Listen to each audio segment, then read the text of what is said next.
o avivamento e a missão da igreja.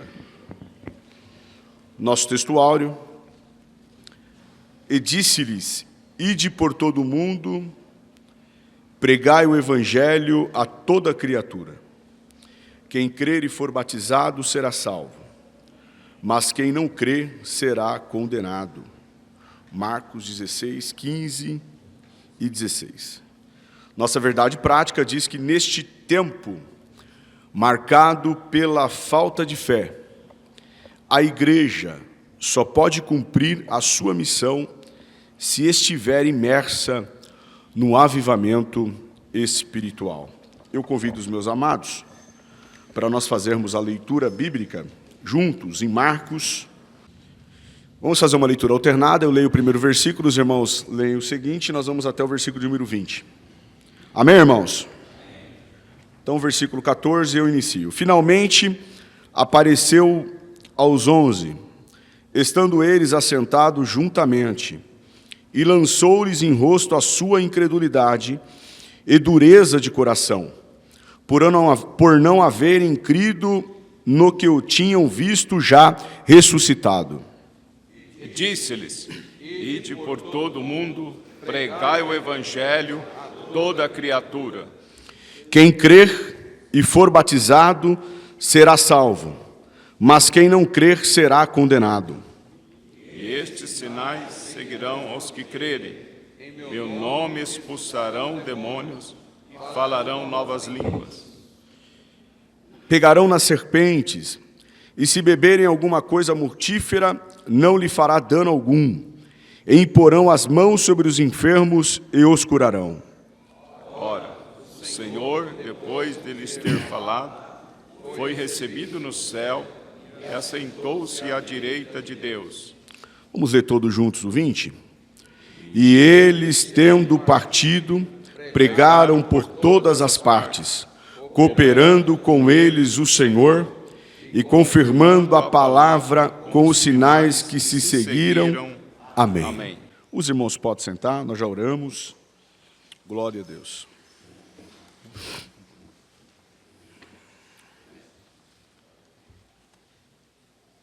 Se algum obreiro puder chamar o Gustavo, senão os irmãos vão perder o conteúdo. Por gentileza, ou o Rivanildo, ou alguém arruma aquele controle que eu controlo daqui, por gentileza. Meus amados irmãos, a nossa introdução diz assim, nesse trimestre, vimos que nos seus primórdios, a igreja era conhecida pelo seu dinamismo na evangelização. Uma igreja dinâmica, no discipulado e no cuidado com os necessitados. Deixa eu arrumar isso aqui, irmãos.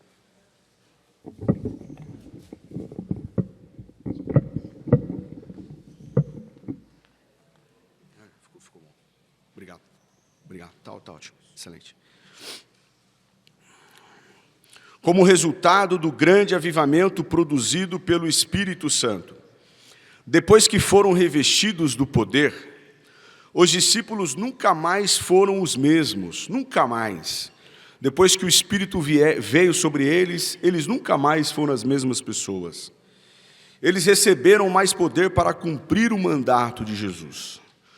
Hoje, mais do que nunca, as igrejas cristãs precisam do avivamento espiritual para proclamar o Evangelho de Cristo no mundo, que está em rebeldia contra Deus. E o que é avivamento espiritual? Nós estamos aqui desde a primeira lição falando sobre avivamento. Os irmãos, já estamos na lição de número 11, e nós podemos já coletar vários ensinamentos do que é o avivamento espiritual. E eu trouxe aqui 15 pontos que nós extraímos do livro Avivamento e Renovação, em busca do poder transformador de Deus, um livro escrito pelo nosso querido irmão Russell Shedd, falecido já no Senhor. Diz assim, número 1, a tendência do avivamento é criar uma consciência viva da corrupção interior que afasta completamente a autossuficiência e autoestima. Foi esse sentimento de indignação que esmagou a consciência de Pedro. após a pesca milagrosa. Quando Pedro viu a manifestação do poder divino, prostou-se aos pés de Jesus e disse: afasta-se de mim, porque sou um homem pecador. 2. O avivamento é marcado pelo temor em Deus, em uma renovada apreciação de sua grandeza e majestade. 3. O avivamento traz benefícios valiosos, como a intimidade com Deus e a descoberta do propósito dele para a vida dos seus filhos. 4. O avivamento é consequência do pedido fervoroso pelo derramamento do Espírito Santo. 5. O avivamento traz as marcas da atuação de Deus, por meio de milagres e prodígios. 6. O avivamento é marcado pela presença genuína de Deus. 7. O avivamento cria uma unidade espiritual entre os membros da família de Deus, que inclui todos os irmãos a acreditarem firmemente nos 3 lemas da reforma: solo fide, que é somente a fé; solo scripture, que é somente a escritura; e sola gratia, somente a graça. O avivamento faz com que os crentes se motivem a buscar pela santificação. Fome e sede de justiça deixa de ser uma mera bem-aventurança e passa a ser uma preocupação constante. A frase esforcem-se para ser santos vira uma realidade da igreja avivada, como um todo e para os seus indivíduos. O avivamento real muda por completo esse estado de coisa e movimenta-se firmemente para a santidade. 10. O avivamento fica marcado com a vitória do Espírito sobre a carne. 11. O avivamento transforma o ambiente em que a verdadeira adoração domina o coração dos participantes no culto. 13. O avivamento cria um amor que brilha nos olhos dos que foram surpreendidos pela bondade de Deus. 14. O avivamento cria o prazer na prática da oração. Como as crianças gostam de brincar e os jovens se empolgam quando falam de futebol, os avivados gostam de orar.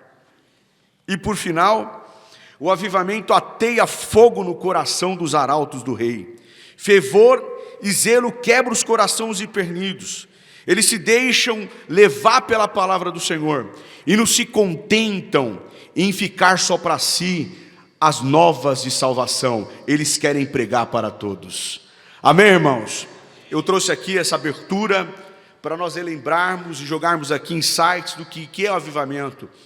E se nós estamos enquadrados essas lições aqui do pastor Russell Shedd, é importante nós entendermos que o avivamento é a marca de um verdadeiro obreiro do Senhor, de um ministro do Senhor, é ter uma vida avivada, e ele não se contenta em guardar para si, mas como está escrito aqui, ele quer pregar o Evangelho de Cristo no mundo que está em rebeldia contra Deus. No primeiro tópico, irmãos, nós vamos... Adilson, obrigado. No primeiro tópico, nós vamos falar sobre o avivamento após a ressurreição de Cristo. Como número 1 aqui, obrigado, sobreiro eficiente, glória a Deus. O desânimo dos discípulos. Depois da sua ressurreição, Jesus se apresentou triunfante e glorioso perante os seus discípulos, que estavam desanimados, incrédulos, como se estivessem órfãos, abandonados. Ao ouvirem o testemunho de Maria Madalena, que estivera no túmulo de Jesus, e constatado que ele havia ressuscitado, eles simplesmente não creram, estavam completamente isolados, né? Por que eles ficaram desanimados? Porque eles são gente como a gente, e gente desanima, né? Esse negócio de Superman, de Mulher Maravilha, isso é ficção, isso é coisa de Hollywood. Nós somos de carne, e gente desanima, gente se abate. O Elias, depois do seu grande avivamento, né, de produzir fogo do céu, o fogo caiu, Tiago fala que Elias, sujeito às mesmas paixões, fez fogo do céu cair, mas depois entrou dentro da caverna e falou: Senhor, quero morrer. Um sintoma ali de uma depressão, pedindo a morte, porque é gente como a gente, Agora, viver desanimado não é normal. Desanimar de vez em quando é normal. Agora, viver desanimado não é normal. Paulo fala aos irmãos lá de Filipos, sem estar abatido. Vamos ver esse texto em Filipenses 4:12. Se algum obreiro achar primeiro do que eu, pode ler, por gentileza. Filipenses 4:12. Sei estar abatido, e sei também ter em abundância, em toda maneira e em todas as coisas. Estou instruído, tanto a ter fartura como a ter fome, tanto a ter abundância como a padecer necessidade. Posso todas as coisas naquele que me fortalece. De vez em quando, na caminhada de Paulo, ele se abateu, desanimou, triste, mas ele sabia que também depois do abatimento vai vir a abundância, depois da tristeza vai vir a alegria, é uma fase e vai passar. Talvez você esteja aqui nessa manhã, meio desanimado, meio triste. Eu quero aqui aplicar isso aqui para você. Descansa no Senhor, porque Deus tem cuidado de ti. Amém, irmãos? O que Deus falou para Josué? 4 vezes, lá em Josué 1. Esforça-te, tende bom ânimo. O que Jesus falou para os seus discípulos? Em João 16:33. Tende bom. Sabe por que ele falou isso? Porque ele sabia que ia vir os momentos de tristeza.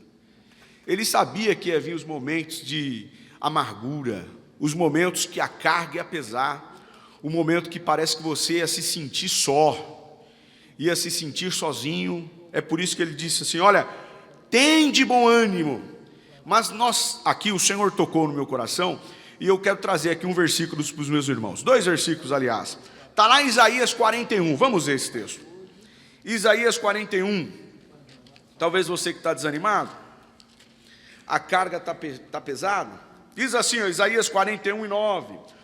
Tu a quem tomeis desde os confins da terra, e te chamei dentre os céus mais excelentes, e te disse: tu és o meu servo, eu te escolhi, e não te rejeitei. Não temas, porque eu sou contigo. Não te assombres, porque eu sou o seu Deus. Eu te esforço e eu te ajudo, e te sustento com a destra da minha justiça. Amém? Ou talvez o desânimo vem, mas descansa, porque o Senhor está contigo. O Senhor está conosco. Em todos os momentos, eis que estarei convosco, todos os dias, até a consumação dos séculos. Certeza, não é, irmãos? Que certeza gloriosa é ter Jesus conosco. Então, no momento do desânimo, no momento do abatimento, no momento que você sentir que está só, descansa no Senhor, porque Ele está contigo, pertinho de você, glória, bem pertinho de você, para te ajudar. Amém, meus amados irmãos? Vamos passando aqui adiante. A aparição de Jesus aos discípulos, item 2, Após haver ressuscitado,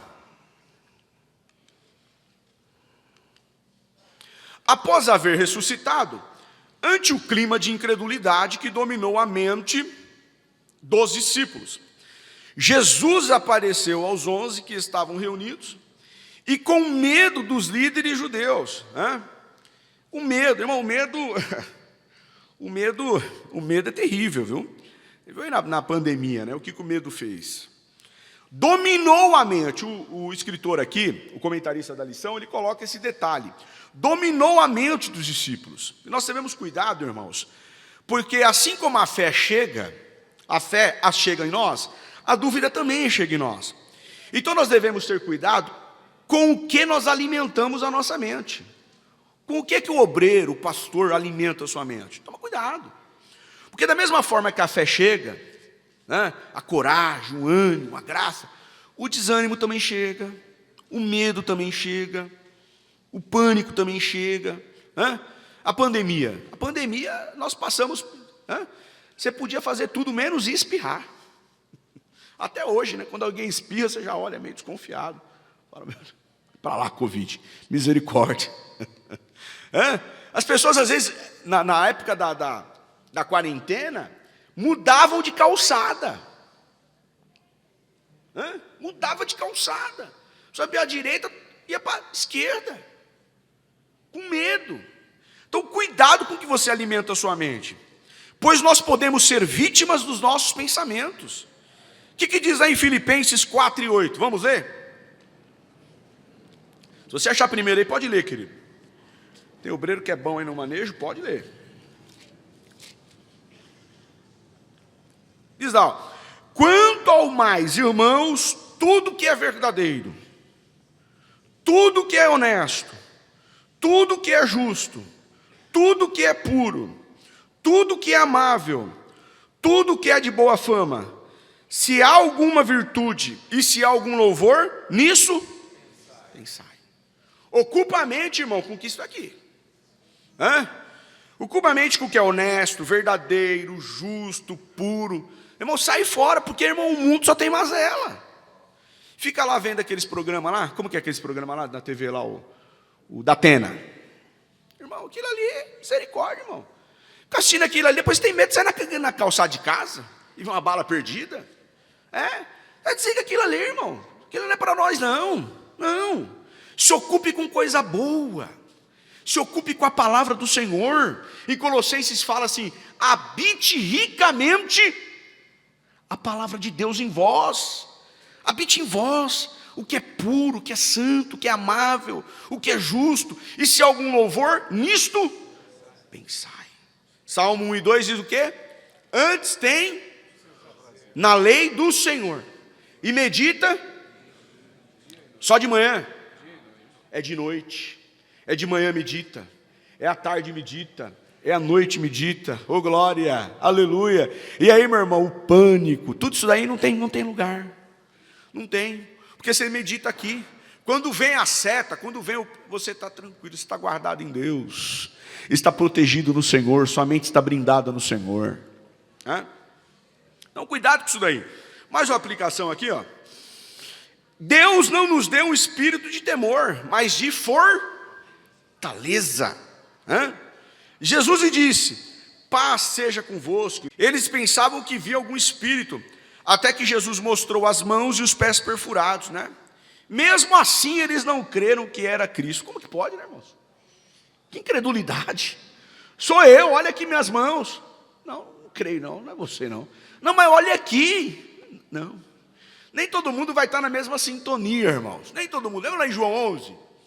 João 11, Jesus, depois de ressuscitar um morto, 4 dias, Jesus ressuscita Lázaro, 4 dias, Jesus ressuscita Lázaro. Aí o último versículo lá diz que alguns, vamos ler que é melhor, que a gente consolida isso daqui com a palavra do Senhor.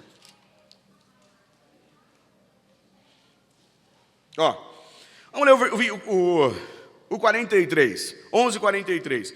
Tendo dito isto, clamou com grande voz: Lázaro, vem para fora.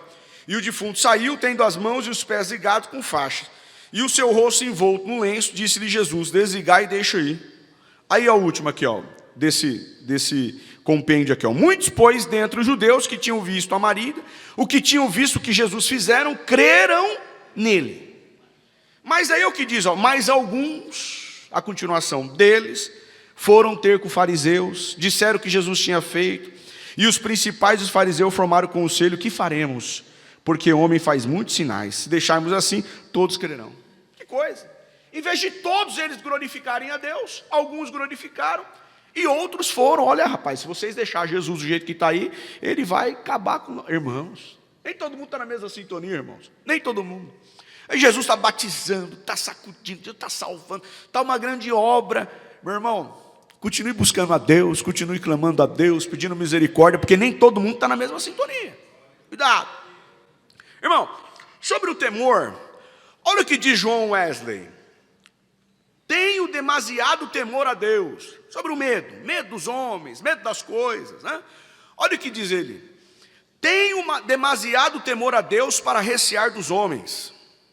O temor de Deus lança fora o temor do homem.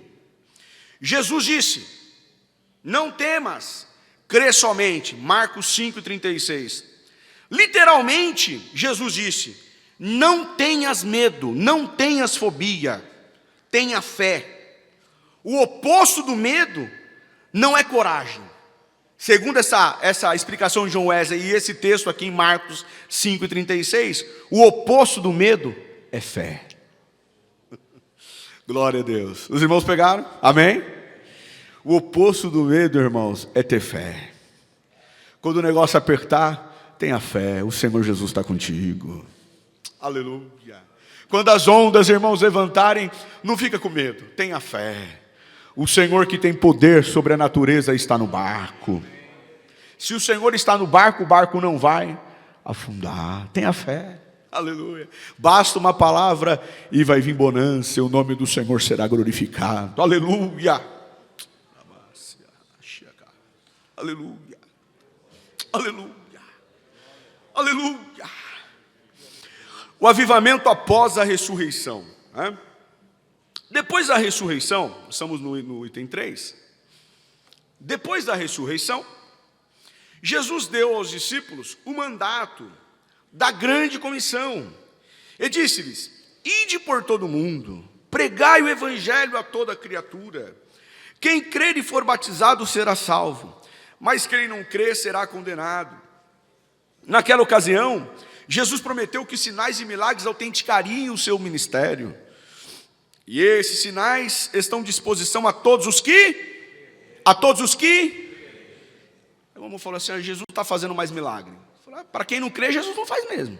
Você crê? Se você crê, Jesus faz. Amém? Deixa eu ver quem foi curado aqui já por Jesus. Olha, Jesus faz milagre então. Amém? É só crer que Jesus faz milagre. Esses sinais estão à disposição de todos que crê, em todos os tempos e todos os lugares. Depois do Pentecoste, os discípulos pregaram com unção, expulsaram demônios, curaram enfermos, Atos 3, 5, 8. Paulo e Silas foram poderosamente usados por Deus. Filipe curou enfermos. Desse modo, vários outros fatos demonstraram que a igreja de Jesus recebera o avivamento espiritual. Irmão, sem o avivamento espiritual não há milagre, não há cura, não há libertação, não há salvação, não há convencimento. Há que ter o avivamento espiritual, indispensável para proclamar o evangelho sobre o poder do alto. Indispensável, E eu coloquei aqui um comentário do pastor Aguinaldo Betti, que diz assim: o avivamento é definido como 7 segredos da igreja primitiva. Eles tinham lá 7 segredos. E quais são esses 7 segredos da igreja primitiva? Depois de receberem a unção de Deus, a utilização dos dons espirituais, que produziam experiências genuínas com Cristo. 2, eles tinham capacidade para enfrentar as perseguições. 3, eles tinham a convicção de que Cristo estava vivo. 4, o evangelismo era atuante e dinâmico, que é o tema da lição, nós vamos falar daqui a pouco. É o lema do cristianismo: até os confins da terra. 5, a vida de oração como mais e bela expressão do sacerdote universal. 6, a santificação pessoal e coletiva. Jamais esquecer que Deus não coaduna com pecado. E 7, a prioridade dada ao Espírito Santo. É Ele quem governa a nossa vida e decisões. Deixe o Espírito guiar a sua vida. Deixe o Espírito guiar a sua vida. Amém? 7 segredos da igreja primitiva. E nós que somos batizados com o Espírito Santo, nós que cremos no batismo, e não só cremos como recebemos esse revestimento. Amém, irmãos? Todo mundo aqui recebeu? Amém? Talvez tenha algum cooperador aqui que não tenha recebido ainda, mas está buscando, está pedindo, está clamando. A Bíblia fala que Pedro estava lá na casa de Cornélio, isso, e pregava lá, e quando de repente caiu sobre ele o Espírito Santo. Então, enquanto eu ministro aqui, pode ser que você não é batizado ainda, Jesus pode te visitar e batizar. Jesus pode te batizar, Então nós acreditamos isso, recebemos esse revestimento, para quê? Para pregar, para fazer as obras de Deus de uma forma, irmão, na sua plenitude. Milagres. Eu falo assim, será que lá na igreja histórica tem salvo? As igrejas históricas, né? Os batistas, os presbiterianos têm salvo? Tem também. Porque o batismo com o Espírito Santo, eu vou trazer aqui uma analogia. É como uma viagem de avião. O avião, quando você faz uma viagem intercontinental, quem já viajou para fora do Brasil, tem uma viagem intercontinental. Então não são esses Boeings pequenos, é um Boeing bem grande, é um avião bem grande, é um Airbus, né? E existem classes lá dentro. Existe a econômica e existe a executiva. Quem já viajou de executiva aqui sabe o que eu estou falando. Pastor Auri? Pastor Sérgio? Executiva. Executiva é diferente o tratamento. Tem mais privilégios. Muito mais. A aeromoça toda hora está passando. Come até demais. A poltrona deita. A telinha lá da mídia é grandona. Tem um fone de ouvido especial que atenua o ruído que vem lá de fora. Tem uma cobertinha. Tem um tapa-olhos. Tem uma necessaire com uma pasta de dente, uma escovinha. O tratamento é VIP. Já na sala, aqui no aeroporto, você já vai para uma sala VIP, comer uma comidinha quentinha, tudo especial. Agora a pergunta, quem viaja da econômica e da executiva chega no mesmo lugar? Chega ou não? Irmão, é igual crer no batismo do Espírito Santo. O comandante do avião é Jesus. Quem entrar dentro do avião está salvo. Agora, quem crê no batismo do Espírito Santo, está na executiva. Aleluia. Irmãos, está aproveitando todos os benefícios. Glória a Deus. Você pode glorificar Deus, você está na executiva. Aleluia, aleluia, aleluia. Irmãos, o pastor Antônio Gilberto falava assim, que assim como a salvação é uma dádiva de Deus para todos os perdidos, o batismo do Espírito Santo é uma dádiva de Deus para os crentes. Aleluia. Então, se você está dentro do avião, glorifique a Deus. Vamos lá, item 2. Avivamento na missão da igreja local. O avivamento espiritual, como consequência do Pentecoste, produziu uma chama no coração dos seguidores de Jesus. Mesmo com perseguições, os apóstolos pregavam ousadamente o evangelho de Jesus Cristo, começando por Jerusalém. Eles foram perseguidos, presos, por terem proclamado a doutrina de Cristo na cidade santa, mas foram libertos pelo poder de Deus, e continuaram a proclamar o evangelho. Que poder, que unção. Nós vamos prender, pode prender, nós vamos continuar pregando. Não tem problema, nós vamos continuar pregando. Esse é o modelo de evangelização dinâmica local. Dinâmica local, irmãos. Não só pregar dentro das 4 paredes, não, mas realizar a evangelização pessoal nas casas e nos bairros. A igreja avivada apresenta sinais de que o Pentecoste está ativa em sua prática missionária. Há uma demonstração de que dons espirituais estão ativos na sua vida. E o amor pela pregação do Evangelho de Jesus se faz notário. A igreja local, que é a igreja local? Então lá, há quase 80 anos atrás, começou como? Começou com uma igreja local. Uma igreja pequenininha. No livro lá que nós temos, que conta a história da igreja, os irmãos caminhavam até o riacho para fazer culto, porque lá tinha um pôr de pregação, não era assim? Caminhava pelo caminho do mar, porque não tinha enxerga ainda. Quando chegavam lá, faziam o culto de pregação, e lá Jesus estabeleceu uma igreja. E de lá, foi para outro lugar. O lago, por exemplo, era assim, Começou no lago, aí do lago foi indo lá para dentro, foi aumentando as igrejas, não é? Ferrazópolis, Esmeralda, igrejinhas locais, Por quê? Porque alguém, irmãos, pregou o evangelho. Começa pequeno, vai pregando, vai crescendo, vai aumentando. Deixa eu fazer uma pergunta aqui. Quem é fruto aqui de evangelismo pessoal? Levanta a mão. Fruto de evangelismo pessoal. Olha aí. Olha o tanto de irmãos que foram evangelizados. Agora, irmãos, nós não podemos ficar com o evangelho para nós. Nós temos que pregar. Nós temos que falar. Todos precisam saber.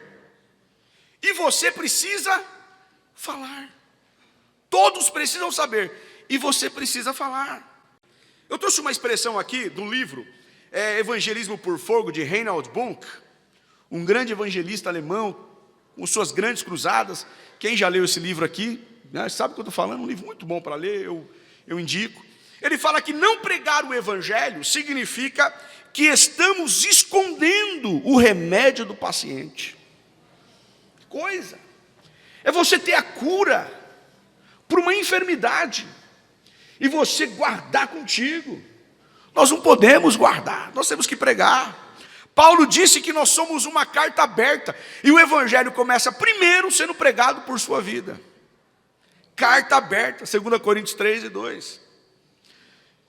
Talvez uma pessoa nunca vai ouvir alguém falar para ele que Jesus salva, mas quando ele ver sua vida, ele vai ver o evangelho no seu testemunho, na sua conduta de obreiro, que não tem que se envergonhar, não tem do que se envergonhar, que maneje bem a palavra, exemplo na sociedade, exemplo na onde pisa, exemplo na onde vai, exemplo na onde trabalha. Irmão, como nós precisamos ser reconhecidos pelo nosso comportamento, pela nossa atitude. Aleluia, glória a Deus. Nós somos salvos, nós temos Jesus, nós somos luz, aleluia. Somos reconhecidos da forma que falamos e agimos, aleluia. Eu estava no departamento esses dias, chegou um coordenador que não responde para nós. Aí ele chegou, olhou para mim: você é evangélico? Você é diferente, você fala diferente, você age diferente. Eu olhei para ele e falei: eu sou pastor da Assembleia de Deus. Aí, então deu para perceber por que você é diferente. Irmão, ser reconhecido da forma que você trabalha, na forma que você trabalha, como que você age nos seus negócios, como que as pessoas te reconhecem. Você já vai estar pregando o evangelho, aleluia. E agora, nós devemos falar, não apenas dar testemunho, porque em Atos 1:8, por que nós recebemos a virtude? Vamos ler. Todos conhecem, mas vamos ler.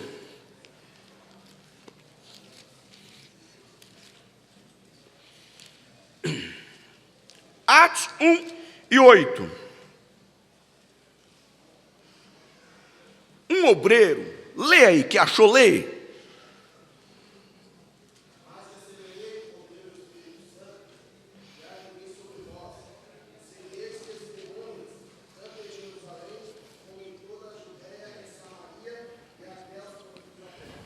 Recebereis para quê?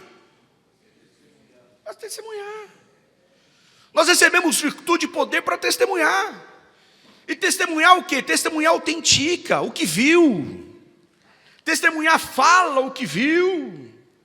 Ele não guarda para si, ele está lá perante o tribunal, e alguém fala: entre as testemunhas. E daqui a pouco, entre as testemunhas, senta no banco, e o promotor ou o juiz faz a pergunta: o que você viu?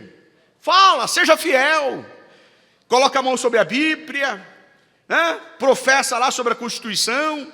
Não posso mentir, devo falar a verdade, somente a verdade. E agora fala aí. Aí ele vai e fala: o que você viu? Eu estava lá na cena, vi isso, vi aquilo outro. Nós somos testemunhas, meu irmão de Deus. Nós somos testemunha do quê? Somos testemunhas que Jesus morreu, mas Jesus ressuscitou. Somos testemunha que Jesus vai voltar para buscar a igreja. Nós somos testemunhas do quê? Testemunha que Ele é um Deus abençoador, é um Deus que batiza, é um Deus que salva, é um Deus que cura, e é um Deus que leva para o céu. Nós somos testemunhas. Nós não podemos guardar, irmãos. Olha o que diz a Bíblia: devemos falar em todo tempo. Em todo tempo. Em todo tempo. 2 Timóteo 4:2. Romanos 10:14. Devemos falar e pregar o evangelho a todos, porque como ouvirão, se não há quem pregue? Como ouvirão, se não há quem fale para eles? Eu quero aqui aplicar a fala do evangelista Reinhard Bonnke. Como se curarão, se não há quem leve remédio para eles? Está com você, meu irmão, o remédio, a cura está com você, aleluia, está com você. Assim como um dia você foi alcançado pelo evangelismo pessoal, promova isso, envolva as crianças, envolva os adolescentes, envolva as irmãs, envolva os jovens, envolva os obreiros, envolva todo mundo. Irmãos, existe a chamada específica e existe a chamada geral. A chamada geral da evangelização, irmãos, são para todos. Tem gente que fala, não, meu ministério é cantar. Uma vez eu me lembro, eu era líder lá no Esmeralda, de jovens, e eu me lembro que nós fizemos um evangelismo, e tinha uns músicos lá, e eu falei, vamos para o evangelismo. Mas falou, não, meu ministério é tocar. Eu falei, o ministério é tocar? Irmãos, a chamada geral é para toda a igreja. É para toda a igreja. São para todos. Para todos. Para os ensinadores, para os pregadores, para os intercessores. A chamada é para todos. São para todos. É para mim, é para você, é para os meus filhos, para minhas filhas. É para todos. Pregue em tempo, fora de tempo, mas anuncie o evangelho. Amém, irmãos? Eu termino aqui para me mudar para o próximo, que é o avivamento nas missões regionais. Nós estamos no último tempo da igreja. Olha o que diz João 2:18. Filhinhos, já é a última. Não, me ajuda aí, irmãos. Filhinhos, já é a última. Irmão, se você tivesse agora, nesse momento, você só tem 1 hora de vida. Você vai morrer daqui 1 hora de vida. O que você faria? Pergunta, o que você faria? Você ia assistir a televisão? Desculpa aqui, eu vou ver um filme aqui, nessa última hora. O que você faria? Eu vou pescar. Vou pegar aqui uma tilápia. Já que só tem 1 hora. Você faria isso? Você faria o que de fato é extremamente importante para você. Para nós, a maioria aqui casados, nós estaríamos com a nossa esposa, daria o melhor beijo, ela sem entender nada, fala, amor, eu vou te dar o melhor beijo da sua vida hoje. O que está acontecendo? Descansa. Abraçaria os filhos com o melhor abraço da sua vida. Falaria para a esposa, para aqueles que gostam de comer, prepara o melhor bife. Ligaria para o pai, ligaria para a mãe, correria e abraçava-os, porque é só 1 hora que te falta. Você faria o que é muito necessário e importante para você. E João fala para a igreja, filhinhos, já é a última hora. O que é mais importante para nós no reino?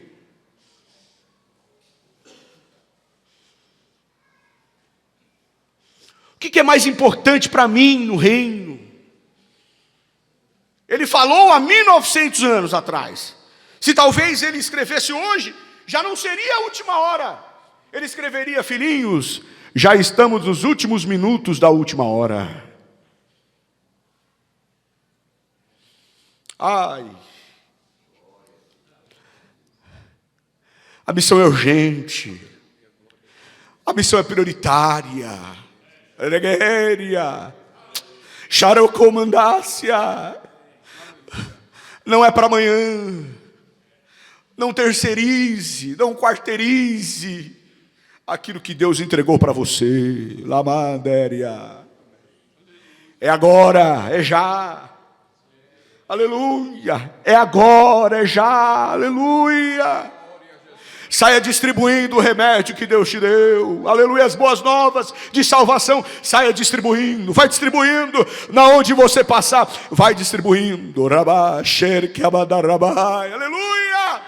Quando você chegar lá na sua igreja, aleluia, olhe para os crentes que você é pastor, que você é líder, o departamento que você é líder, aleluia, e motive eles como você nunca motivou. Irmãos, nós estamos na última hora. Vamos pregar, vamos evangelizar, vamos fazer a obra, aleluia.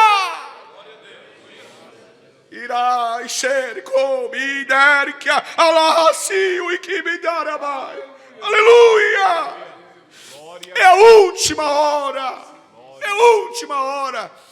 Faça o que é necessário, o que é importante, o que é trivial, sabe aquilo que é supérfluo, deixa carga, deixa bagagem, faça o que é importante, o que é necessário.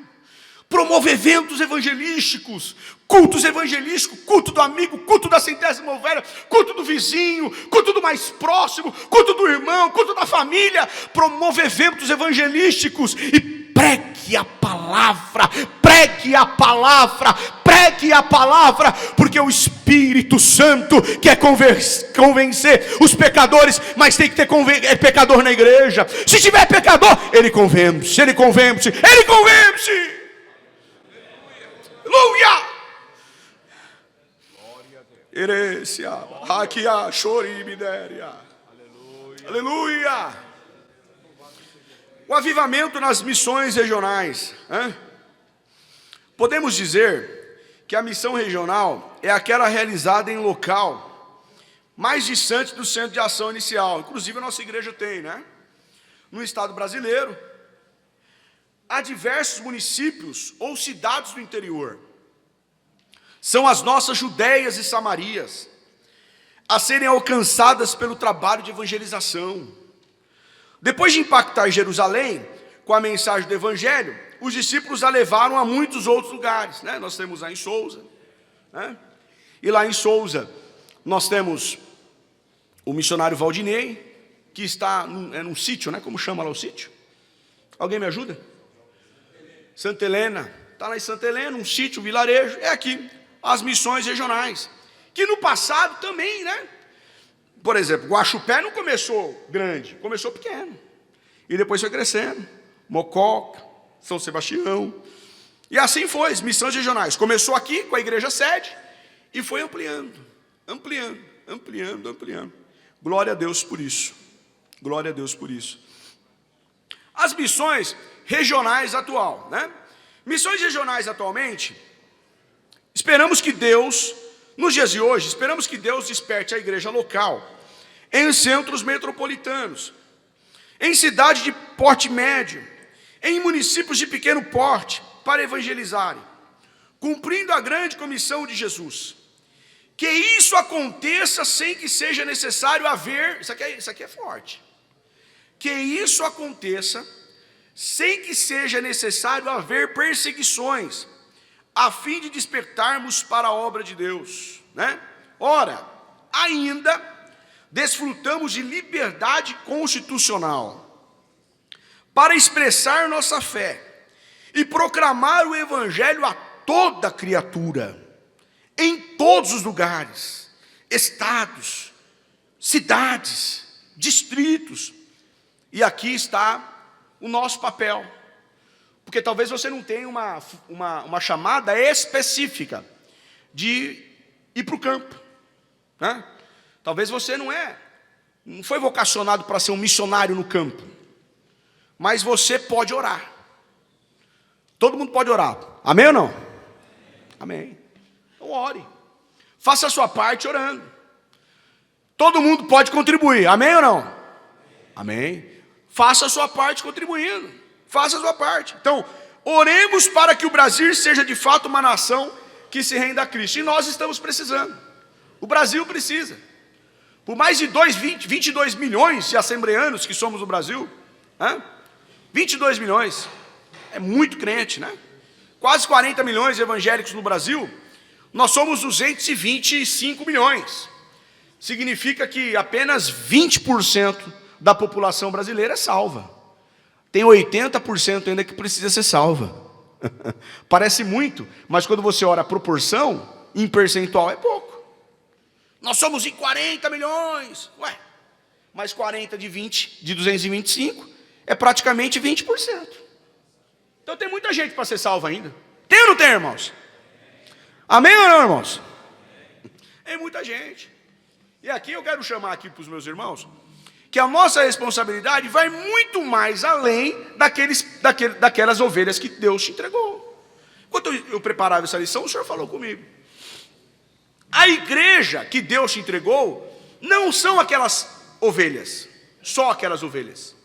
Talvez a sua igreja seja de 50, talvez a sua igreja seja de 100, talvez a sua igreja seja de 200, talvez a sua igreja seja de 300, talvez a sua igreja seja de 1000. A sua igreja é muito maior. A igreja que Deus te entregou é o seu bairro. É o seu bairro. Aqueles bares, quando estão cheios, são tudo ovelha sua. As escolas são tudo ovelha sua. Aleluia. Vamos buscar essas ovelhas. Vamos buscar. Vamos trazer para o rebanho. Vamos trazer. Vamos salvar. Como de Judas. Vamos ler Judas. E salvai alguns, arrebatando-os do fogo. Essa é a missão nossa. Vamos salvar. Vamos pregar.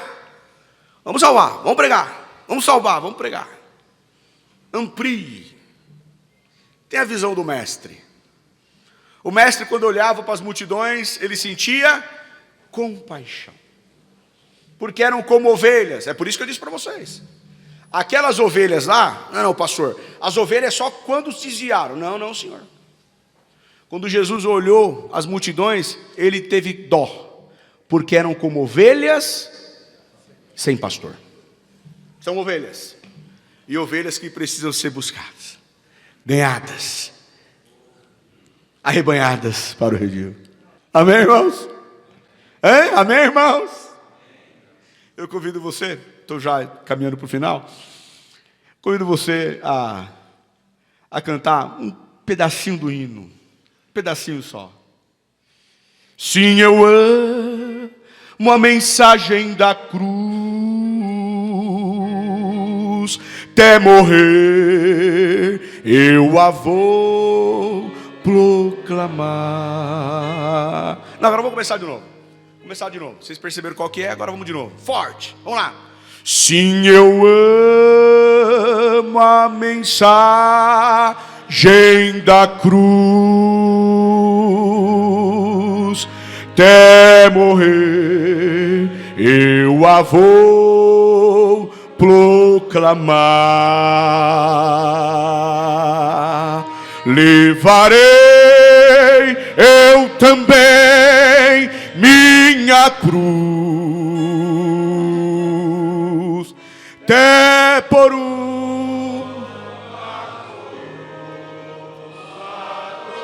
aleluia, aleluia, aleluia.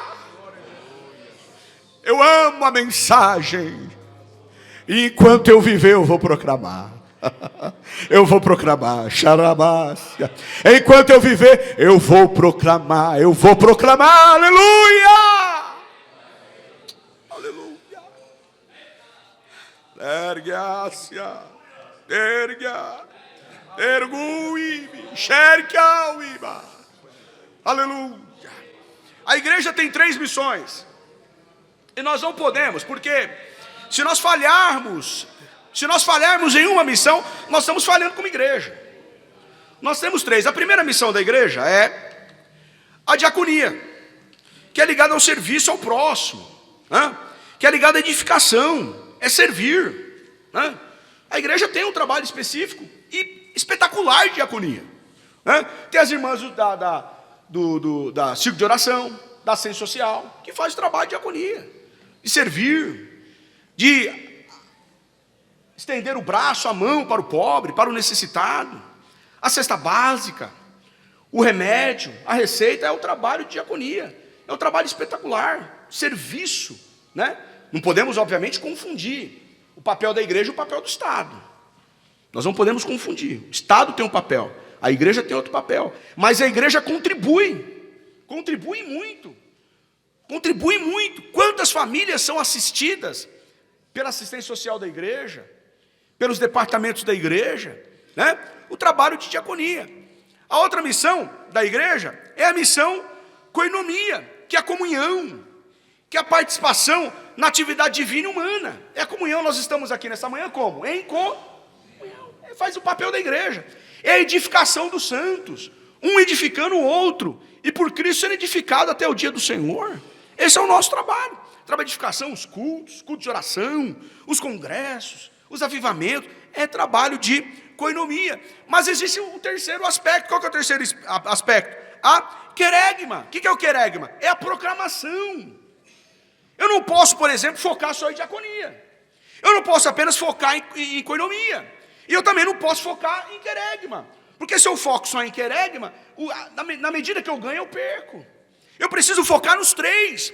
A igreja, para ser perfeita e estar em harmonia com o que está com a igreja primitiva, lá em Atos 2, e nós vamos encontrar esses três pilares em Atos 2, tem que ter diaconia, tem que ter a koinomia, e tem que ter o querigma. O querigma é a proclamação do evangelho, tem que ter.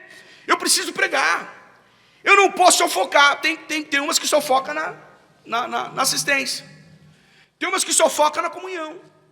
E tem outras que só focam na proclamação. Tem que ter os três. Tem que ter o equilíbrio. Tem que ter a diaconia. Tem que ter a comunhão. Mas não podemos menosprezar a querigma, que é a proclamação, que é a pregação, que é a evangelização. Glória a Deus. Vamos caminhar para o terceiro tópico. Eu tenho mais 10 minutos. O avivamento e as missões transculturais. Primeira igreja missionária. A igreja em Antioquia já realizava as missões locais. Então, logo, qual que foi a primeira igreja missionária? A igreja de Antioquia, né? Ou missões urbanas. E muitas pessoas aceitaram a Cristo como Salvador. Por causa do crescimento da igreja em Antioquia, os discípulos mandaram para lá Barnabé.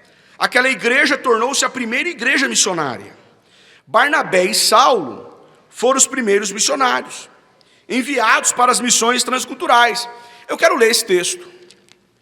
Atos 13. Atos 13. Vamos ver. Atos 13. Na igreja que estava em Antioquia, havia alguns profetas e doutores, a saber, Barnabé, Simeão, chamado Níger, Lúcio, Cirineu, Manaém, que fora criado como Herodes, o tetrarca, e Saulo. E servindo eles, olha aqui, irmãos, olha o segredo, olha como que foi a escolha para mandar Paulo e Barnabé, olha como que foi a eleição, olha como que foi a forma de escolha deles para mandar eles para o campo, foi dessa forma. E servindo eles ao Senhor, e jejuando, disse quem? O Espírito Santo: apartai-vos a Barnabé e Saulo para a obra que tenho chamado. Então, jejuando, mais uma vez, jejuando e orando, pondo sobre ele as mãos, despediram. Eu quero fazer uma pequena aplicação aqui das escolhas minhas, das minhas escolhas como líder. Como líder, quando eu for escolher um líder, quando eu for escolher um liderado, como que é a minha escolha? Como que eu faço a eleição dele? Eu olho lá no povo, é aquele que é o mais bonito, é o mais alto, é o que tem o maior dízimo, é aquele que me cumprimenta mais com a paz do Senhor. Eu quero fazer uma aplicação aqui. Não pode ser dessa forma. A Bíblia tem um segredo. Qual que é o segredo? É isso aqui, ó. Servindo ao Senhor, jejuando e orando. É buscando, é com o joelho no chão, é de madrugada. Falou: Senhor, eu preciso lá de um regente, eu preciso lá de um líder, eu preciso lá de alguém. O Senhor me mostra quem é. Fala com o meu coração, Senhor. Tu tem a pessoa certa, tu tem a pessoa ideal. Vai orando, vai buscando, vai falando com Deus. E no momento certo, Deus vai soprar o nome no seu ouvido. E quando Deus soprar o nome no seu ouvido, vai ser uma grande bênção. Aleluia! Busca Deus. Irmãos, nós precisamos em toda... Eu já contei aqui numa EBD, mas acho que foi no EBD local. Nós precisávamos contratar um colaborador lá em Fortaleza. Lá em Fortaleza. Né? A nosso QG aqui, nosso centro aqui de negócio, fica aqui em São Paulo. E nós temos uma unidade em Fortaleza de negócio. Nós precisávamos de um técnico lá para Fortaleza. Então, recebemos muitos currículos. Uns 200 currículos. E como selecionar 200? Precisava de 200. Selecionei 4. Olhei, esses aqui atendem. Fui para Fortaleza fazer a entrevista. Chegando em Fortaleza para conduzir a entrevista, preocupado, porque imagine, 3h30 de voo. Se eu contrato alguém lá que me dá trabalho, dor de cabeça, como gerenciar isso? Eu preciso da direção de Deus. Eu fui falar com quem? Fui falar com Deus. Fala, Senhor, quem é a pessoa que eu devo contratar aqui? O Senhor me dá a direção. O Senhor mostra para mim o nome, Senhor. Estou com os currículos aqui. Cheguei numa segunda-feira à noite, antes de dormir, com os currículos orando. O Senhor me dá o nome, eu preciso da sua direção. Levantei umas 4h, fiz um devocional com Deus. Senhor, me dá o nome, me dá a direção. Quem é a pessoa, Senhor? Tu sabe quem é a pessoa. E aí quando eu dormi de novo, veio um nome na cabeça assim, Josamar. Eu sonhei com Josamar. Acordei, olhei os currículos. Mas o Josamar era a última opção. E agora? O Josamar era o último a ser escolhido. Vamos embora para as entrevistas. Entrevistei o primeiro, entrevistei o segundo, o terceiro faltou. Aí, naquela 1h, e aqui no coração, o Josamar. É o Josamar. O primeiro me agradou muito, mas o coração é o Josamar. Aí veio o quarto, o Josamar. Aí eu peguei o currículo do Josamar, olhei para ele, era um senhor já, 56 anos. Falei, rapaz, eu preciso de um técnico aqui com força, com garra. Josamar já entrou com a voz meio cansada. Tudo bom? Ai, meu Deus. Josamar. Olha o coração, Josamar. Fiz a entrevista. Daqui a pouco eu não tinha me atentado. Eu olhei o e-mail dele e eu nunca me identifico na entrevista que eu sou crente. Para separar. Depois eles vão descobrir. Mas eu nunca falo no início. Aí eu olhei no e-mail, estava escrito PR, underline. PR, eu falei, esse PR aqui é por quê? É que eu sou pastor. Aí eu falei, tá aí a causa. Esse camarada está precisando de emprego.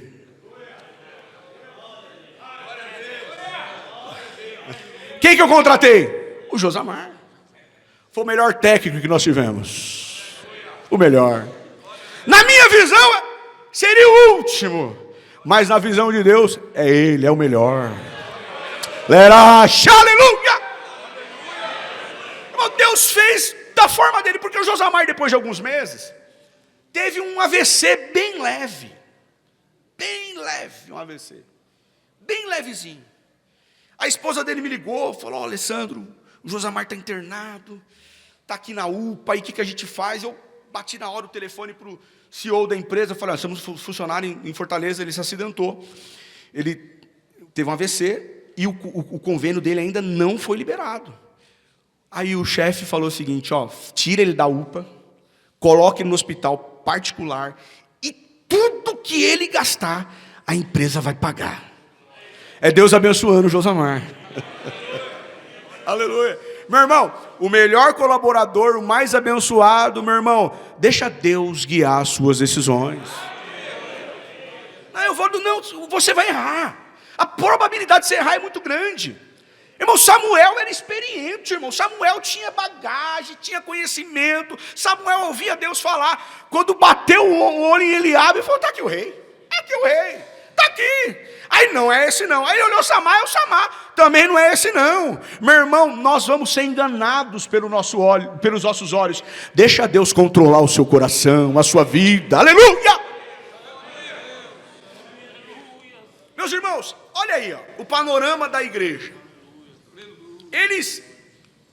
Começou em Jerusalém, foi para toda a Samaria e Judéia e até os confins da terra. Até os confins. Naquela época não tinha conhecimento que a terra era redonda, né? Naquela época o conhecimento que a terra era quadrada. Então isso aqui, o confins da terra naquela época era isso. Mas se espalhou. E nós temos que lembrar que nós somos frutos desse trabalho transcultural. Nós somos frutos. 2 missionários deixaram a Suécia, pararam nos Estados Unidos, foram bombardeados por Deus nos Estados Unidos e vieram para o Brasil e chegou até nós o Evangelho. Olha aqui, ó, até os confins da terra. Faça você parte dessa obra. Faça você parte dessa obra. Bem, caminhando aqui para o final, nesses últimos, o pastor me deu uma tolerância aqui, e eu vou usar hoje, pastor. Eu vou usar hoje tudo. A evangelização e a decadência espiritual da Europa, né? A partir da Europa, o evangelho espalhou-se para o mundo, né? Chegando à América com os peregrinos, alcançou a África, onde se destacou o David Livingstone, de 1841 a 1873, né? Ganhando muitas almas para o reino de Deus, né? Foram movimentos espirituais tão extraordinários que se espalharam para outras partes, né? Está aqui o Hudson Taylor, aqui o barbudinho, né? Foi missionário na China, 1853 a 1905, e houve outros missionários que deram sua vida à obra espiritual e transcultural a partir da Europa, né? Então, homens de Deus, e me chama a atenção aqui, o David Livingstone, né? Que ele revolucionou. Hoje, se você estuda geografia hoje, geografia você vai passar por David Livingstone, porque foi um homem que levou a África ao conhecimento do mundo, né? Inclusive as cataratas Vitória, o nome Vitória foi ele que deu. Então ele foi um explorador da África, mas também um grande missionário na África. E infelizmente, a decadência da Europa, né? Olha a decadência da Europa, né? Por falta do amor, do interesse pela evangelização constante e intensiva, a Europa, que deu tantos missionários ao mundo, se transformou em pós-cristã. Isso é um perigo, irmãos. Tornando-se lugares mais carentes do evangelho de Cristo no mundo. Os crentes se acomodaram, deixaram de buscar o avivamento espiritual, conforme diz a palavra.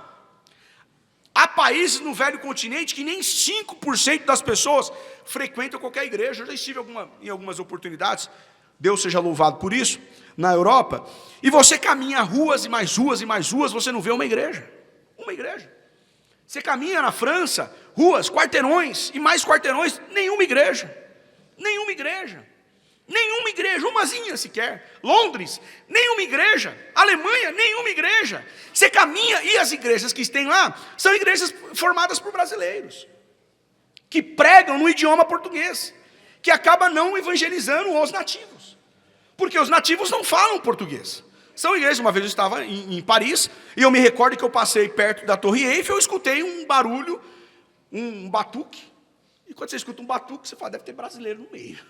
Aí eu parei, me aproximei, era um grupo de brasileiros que estavam fazendo um culto ar livre, mas eles estavam cantando em português.